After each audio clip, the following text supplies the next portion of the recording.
All right, let's bring in now Josh Wander. He's a ZAKA volunteer. So ZAKA is Israel's dominant non-governmental rescue and recovery organization. There are thousands of volunteers deployed all around the country. First of all, Josh, thank you so much for giving us some of your time. I know you have been so busy, sadly. Describe what it's like on the ground there. Well, the past few days have been horrific. It's been a scene out of a horror movie. We first went as first responders in the area around the Gaza Strip, and even the most seasoned and hardened volunteers of ours that deal with these things on a daily basis were shocked and in horror at the sights that we saw. We walked in, as you heard, to houses where men, women, children were indiscriminately slaughtered in their houses, in their cars riddled with bullets. We're talking about terrorism in a way that has never been seen before. I compare it to our Pearl Harbor and our 9/11 wrapped into one. And Josh, I feel like this may seem like an odd question, but what makes this so different? Hone in on that. Is it the brutality? Is it the fact that it's indiscriminate killing? Is it all of those things? I would say the scale, Nichole. The scale of it is something that is beyond anything that we have seen before. And although our volunteers work tirelessly around the year, dealing with unnatural death, whether it be from a traffic accident or a suicide or even a terror attack, things to this scale we've never seen before in our entire history of our state. And for us to see such things is, like I said, very, very difficult.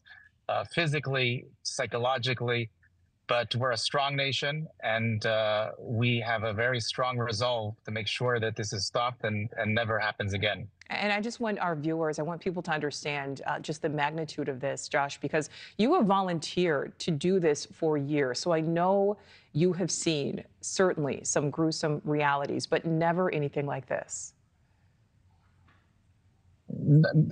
Everything else pales in comparison to what we've seen here.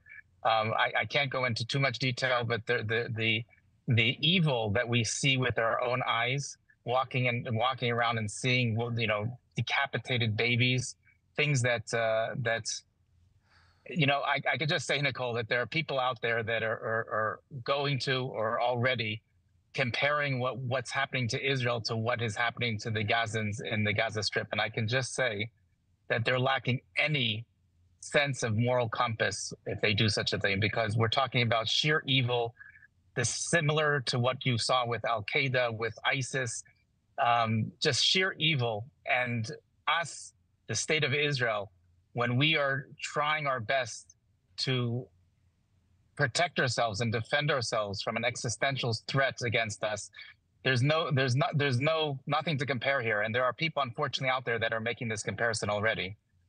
Josh, how do you go about recovering the bodies when there are so many, when there is so much devastation? How do you actually do what you are there to do? So first of all, safety and security of our own teams are primary. So we have to make sure that that there are no terrorists that are still walking around in the region. We're guarded by the IDF special troops that are around us that go into these areas. And we literally go from house to house, room to room, searching for any victims that we can find. And when we find them and we're able to recover those bodies, they're brought for identification and then eventually for a proper traditional Jewish burial. And Josh, I know you touched on this just a bit ago, but how do you and all of the other volunteers keep yourselves stable, keep yourselves mentally able to even continue to do this? Well, Nichole, the Jewish people as a nation have been through a lot of tragedies. We've had a very, very tragic history of inquisitions and crusades, pogroms, holocausts.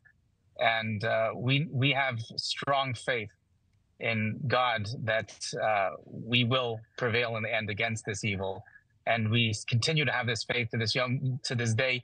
In fact, I would say that it's times like this that unite our nation like no other. We're a very divided nation politically, And just seeing over the past few days the incredible unity that has been created by this of all different sides is very, very touching to all of us to be able to see that we've come as a united nation to eradicate this evil and to make sure that, like I said, it never reoccurs. Thank you for watching. Go to newsnationnow.com to find News Nation on your television provider. And don't forget to click the red subscribe button below to get more of News Nation's fact-driven, unbiased coverage.